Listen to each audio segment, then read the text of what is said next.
Wrong time, wrong place, mistakes. Cold case, now a chase, no breaks. Unsafe is the faith in the faith. It's a cold case. It's a cold, cold case. You're as sick as your secrets, and a lie can't conceal it. So deep. Welcome to Cold Case MHS, where real education meets real life. I'm your host, Randy Hubbard, an instructor of Cold Case MHS, with my co-host, Ashlyn, and we thank you for listening. Feel eyes on you, watching you, waiting to reveal the truth. You run from what's hiding you. It was Memorial Day weekend in the city of Elyria, Northern Ohio. On the morning of May 26, 2001, a shocking discovery was made. 32-year-old Wendy Berkey was found shot and killed in the gated parking lot of her workplace. Wendy Ruth Berkey was born in Elyria, Ohio, and lived there all her life. She graduated from Elyria West High School in 1988 and continued her education at Lorain Community College, where she studied for an additional 2 years. At the time of the crime, Wendy was married to a man whom she had 2 daughters with, named Sabrina and Sierra. Wendy also had an ex-husband at the time, whom she had 1 daughter with, named Savannah. For the sake of privacy reasons, I'm not going to name the 2 husbands. Instead, I'll just call them Husband 1 and Husband 2, Husband 1 being her ex-husband, and then Husband 2 being the man she was married to at the time.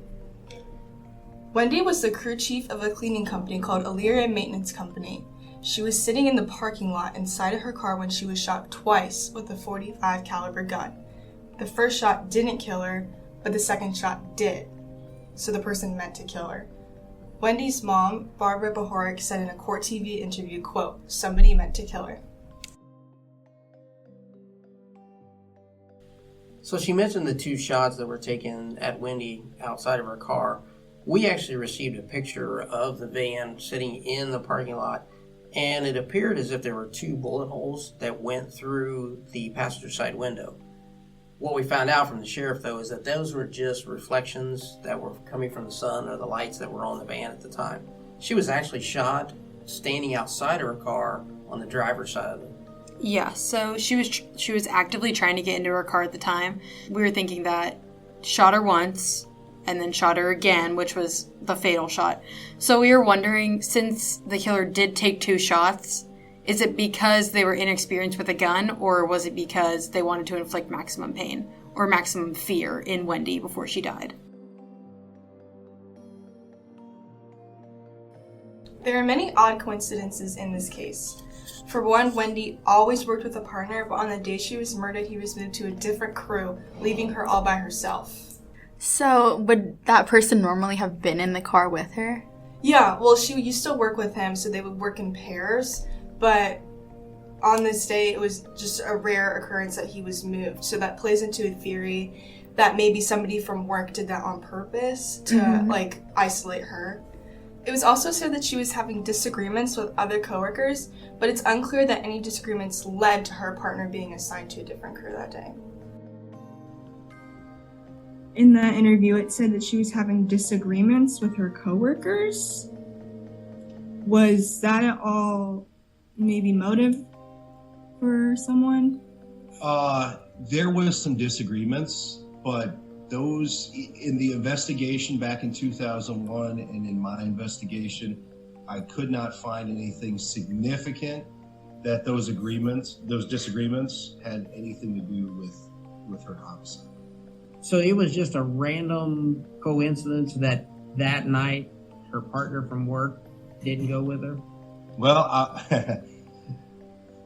so I could see how that did a lot of, obviously that was explored through the investigation. Okay. It is a coincidence,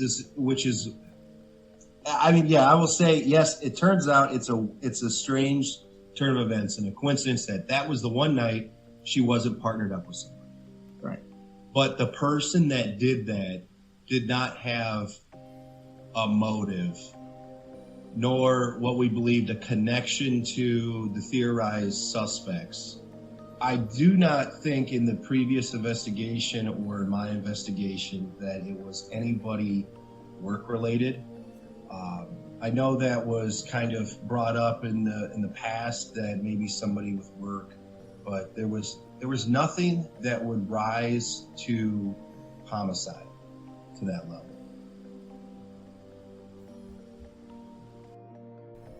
Something else that was strange was that Wendy was in the middle of divorcing from her second husband, and the day after she was killed was the day that his very first child support check was due. Wendy's life was very strenuous at the time of the crime. She was having disagreements at work and, like I said, was in the middle of a stressful divorce.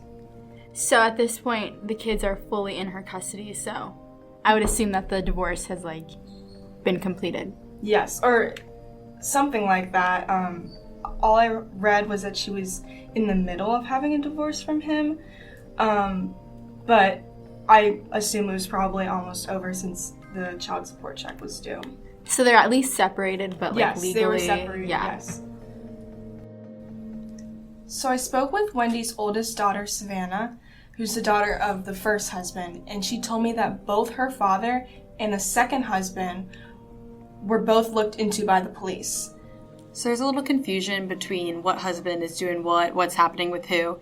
So later in an interview Grace does with the detective, we can conclude that the first husband is the one responsible for paying the child support, and that is where the check is coming from. And the second husband is the one that is currently divorcing Wendy, and it's a divorce in progress. It's not completed. As a matter of fact, this divorce was never finalized because Wendy was killed before she could finalize the divorce. DNA testing is in the works right now, but to this day, no one has been convicted for the heinous crime that took Wendy's life. So they're supposedly doing some DNA testing on some evidence from the scene. I would say that DNA is probably not going to be such a big deal in this case because her assailant shot her, which means she's standing pretty far away from whoever was trying to kill her, which means they probably didn't transfer any DNA. Even if it was her husband's DNA, either one of them, that could be considered circumstantial evidence. Are there any people of interest that would be looked into besides the ex-husbands and just the people who are working? Well, Savannah told me that there were other people, but I didn't get any names, and from my research, I couldn't find anyone who they're looking into right now by name. Yeah. So I also spoke with our school's resource police officers, and they were stumped by this case as well. They said that the fact that Wendy was parked inside a locked gate could point to another coworker being responsible, but the coincidence of the very first child support check being due the next day could also be motive. This case is tricky because when you look at one detail, it seems almost open and shut. But when you look at another detail, it opens up a completely different possibility as to what could have happened. And there's so much, there's so little to go off of. All you have is just the bullet and the shot, and then other than that, there's nothing else. Yeah. It was really quick. Yeah, and it's almost like they couldn't have been connected, like the two theories couldn't have been connected because it was a locked gate. So how would the ex-husband been able to get inside the locked gate of her workplace where he didn't even work either? Right. You heard her previously say that the gate was locked, meaning that it would have deterred anyone that tried to get in. But in the next clip, you'll hear Grace talking with the detective, and he confirms that the gate was insecure, meaning that if anyone really did want to get in, they could have. The parking lot that she was in, it was a gated parking lot, right? Yeah, well, at that time, it was gated, but not secured access. Anybody could have accessed it. So currently, there is someone who is still actively working on Wendy's case. Detective Dustin Thacker of Elyria Police Department is reviewing all evidence and the notes of the detectives who originally investigated the case. I reached out to him and he told me that because the case is cold but still open, there isn't much information he could give me. The fact that he states that it's still an open and active case, what does that mean since you're now in cold case class? We just talked about this the other day. So basically, an open case means that, in theory, it's not actively being investigated, but it's not a closed case. I mean, there's still things that are there's uncertain of. They're still trying to put two and two together.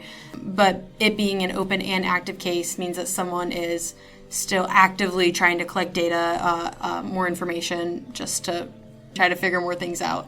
But talking about why the detective wouldn't share the additional information when they asked, it's because that they run the risk of compromising the investigation if they share too much. If they share things that they think that only the killer would know, or information that they don't want other people knowing.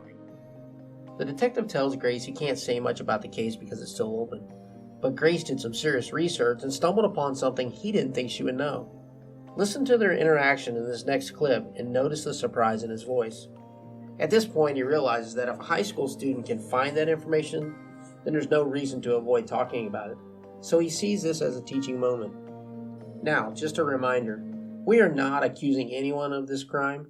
We are just stating our inferences based on what we know.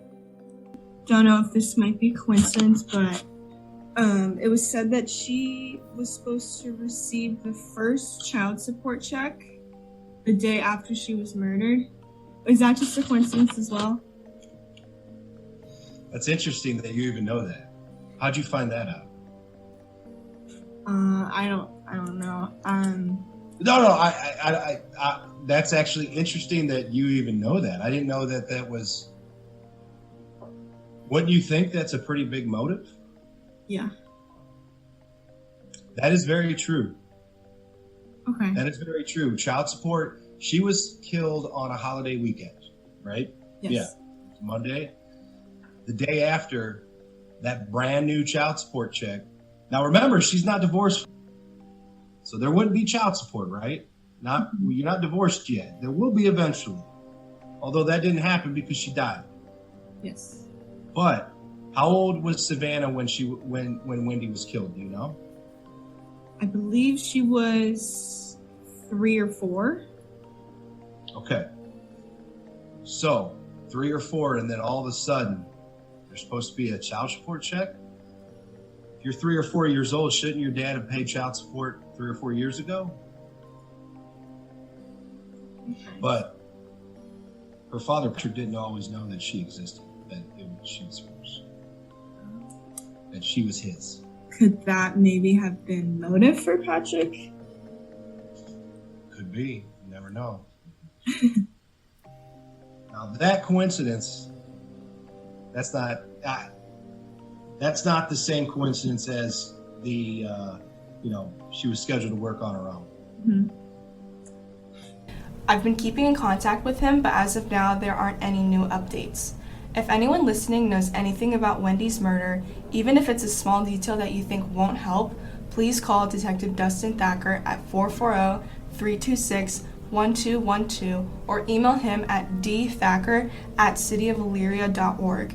Even the smallest details can help push an investigation further. Wendy was a member of the St. Vincent de Paul Church. She was a Girl Scouts leader for the local Daisy Troop and was serving as the president of her neighborhood council. She was getting ready to enroll her oldest daughter, Savannah, in kindergarten. Wendy was a loving daughter, sister, wife, friend, and most importantly to her, a mother of 3 beautiful daughters.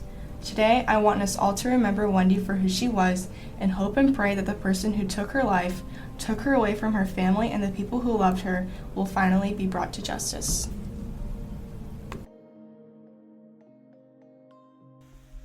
That was our final episode of Season 2.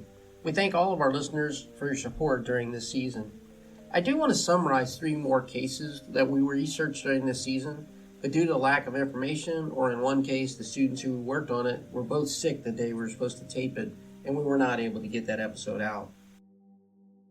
Amy Hooper was a beautiful 21-year-old girl trying to work her way into the fashion and design field.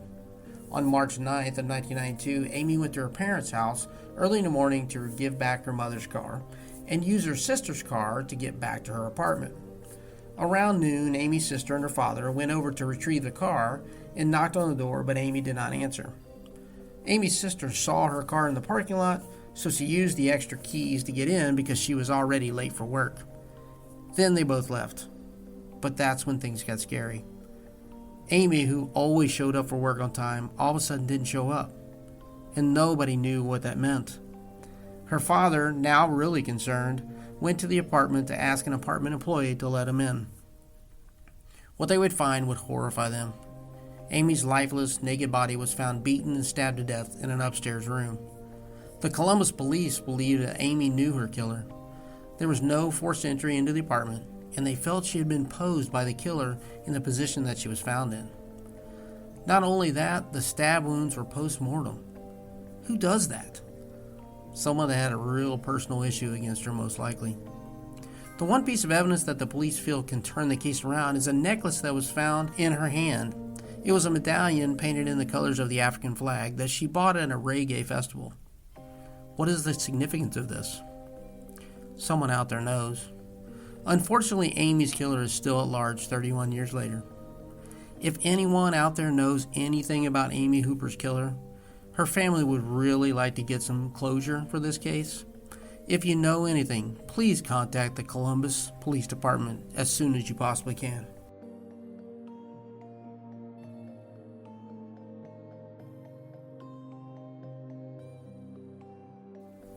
The 1970s would unfortunately be deemed as the golden era for serial killers. Names that I hate to even bring up, but for context I really have to, include monsters like Ted Bundy, John Wayne Gacy, the Zodiac Killer, BTK, and many more demons of that time period. The scary thing is, these sickos could have been sitting right next to you and you would not even know it. Now, unless you lived in the areas of these awful individuals, you just got disgusted by the stories that you saw in the news, but it always seemed like it was really far away. Here in Cincinnati, we assumed it was only happening in other places. Boy, were we wrong. Our class looked into the case of 19-year-old Cheryl Thompson, a sophomore at the University of Cincinnati. On April 8th of 1978, a Department of Natural Resources game warden was doing a routine check along the Little Miami River near Loveland, Ohio. He spotted a naked body of a female lying on the riverbank. That body would be that of Cheryl's, reported missing about a week before. Cheryl would be laid to rest, but her case would go unsolved for nearly 44 years. The students dug up as much as they could about her case, but unfortunately there just wasn't a whole lot out there. They contacted Detective Steve Moster of the Loveland Police Department, who was working on the case at the time, and he responded by email, stating, quote, "I am having a meeting with BCI, the Ohio Bureau of Criminal Investigations. We are going to discuss Cheryl Thompson's case. Even though the murder of Cheryl Thompson is considered to be a cold case, we have never stopped investigating the case." Unquote. That statement would hit home on November 17, 2022. The Hamilton County Prosecutor, Joe Dieters, would have a news conference stating they have found Cheryl's killer. Through great breakthroughs in DNA, they were able to find a match. Cincinnati was not immune to the violence during the 1970s, but the term serial killer was only used a few times. A convicted serial murderer, Larry Ralston, was looked at as a suspect in Cheryl's disappearance and murder, but he was ruled out. 44 years after her murder, Cheryl and those that remained still alive in her family got just a bit of justice when the DNA match came back to a person who was suspected of being a serial killer by the name of Ralph Howe. In kind of poetic justice moment, Ralph was killed in a car crash in the mid-1980s. He was indicted posthumously by prosecutor Dieters for Cheryl's murder. This discovery then led to the reopening of 3 other cases in which Ralph was considered to be a main suspect. The murders of 18-year-old Nancy Theobald, 17-year-old Charmaine Stola, and 24-year-old Victoria Hincher, all of which were cases that they thought Ralph might have been involved with. All of these girls were taken from the area near the campus of the University of Cincinnati, and then their bodies were found in similar conditions with signs of sexual assault and strangulation. Those cases are still being tested to see if Ralph is the killer, but for now, at least there are a few more answers.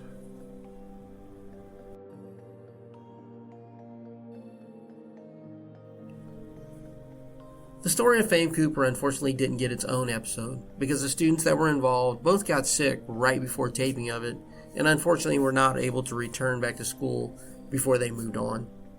They also had gotten some really important information very late in the year and didn't have enough time to actually edit the podcast and put that in there.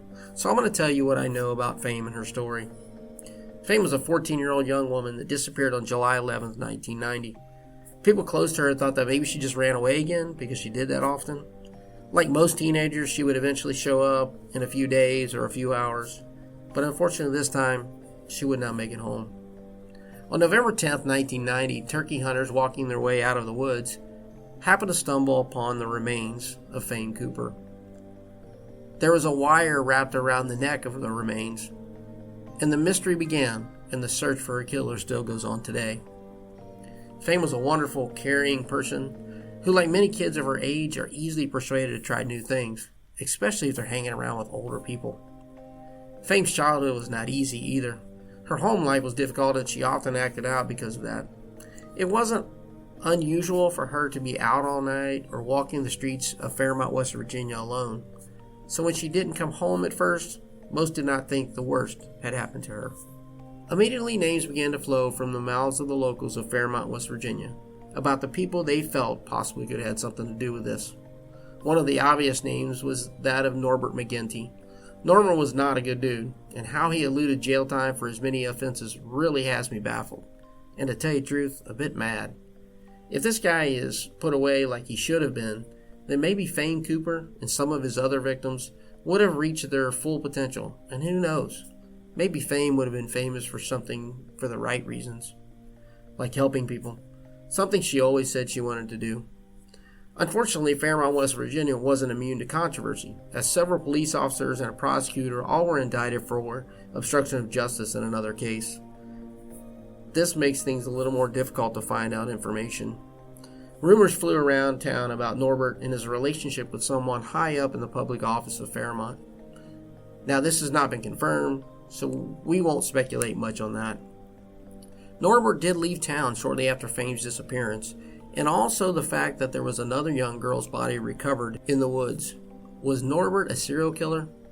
We don't know for sure. He fled to Texas, where he was implicated in another case, one where he supposedly had shot his girlfriend and her daughter. But again, somehow he eluded jail time. As of recent news passed on to me by a retired detective from Fairmont, Norbert was found dead on his own property in Texas in 2022. If he killed Fame and those others, he has taken it to his grave. Maybe now new tests can be run to see if he is the one that took Fame's life. Recently, my class and I were contacted by someone who states she was Fame's best friend and says she has some information about Fame's boyfriend and possible people who may have been involved. I plan to take a harder look at Fame's case and spend a lot more time on it in the near future. But for now, rest in peace, Fame. Hopefully one day, earthly and heavenly justice will be served. The goal of our class is to use what we have learned to gather as much information about these cases, to speak for those who cannot. We hope that the right person will listen to our podcast and relay anything they know about these cases to the police departments that are working on them. In honor of the victims and their families, we thank you for listening to Season 2 of Cold Case MHS, Monsters and Demons. Please remember these names, and we hope you return to listen to Season 3, coming soon. Alicia Jackson, Buffy Joe Freeman, Cheryl Thompson, Lisa Buckley, Daniel Trotman, Liz Falco, Wendy Berkey, Fame Cooper, Bobby Lee Wells, Regina Hicks, Chelsea Johnson, Amy Hooper, and Priscilla Dawn Hickman. I want to thank all those who have helped us over the years as we have progressed in our class. Thank you to all the police officers, lawyers, doctors, family members, administration, and anyone who has given time to help us with our cases. We sincerely thank you and look forward to working with you in the future. The theme song at the beginning of this podcast, Cold Case, was written and performed by former MHS student Jenna Brandt and produced by Noria. The artwork for this podcast was created by former MHS student Emma Holbert. The background music and final theme song, and the theme song for Season 3, Believe Me, is written, performed, and produced by current MHS student Alexa Dahl.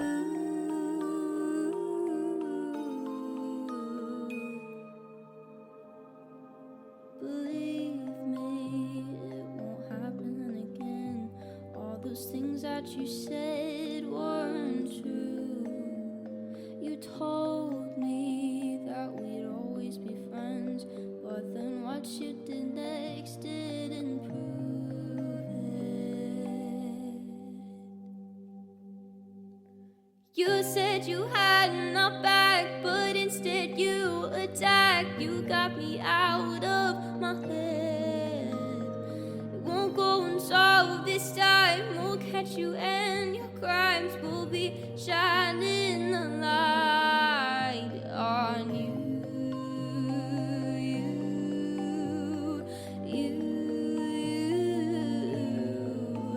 On you.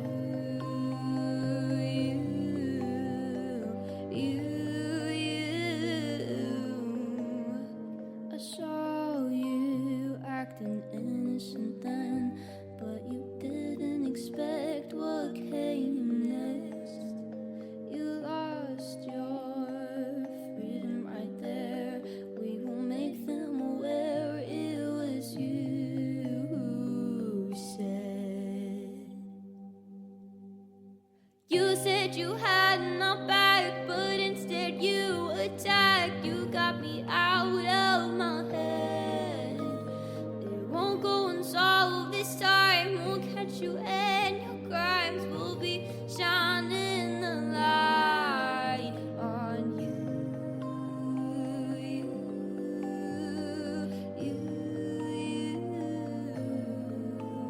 On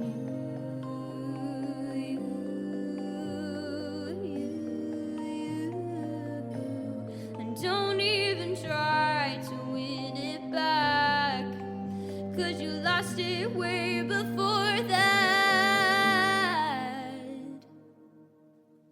You said you had my back, but instead you attacked. You got me out of my head. It won't go unsolved this time. We'll catch you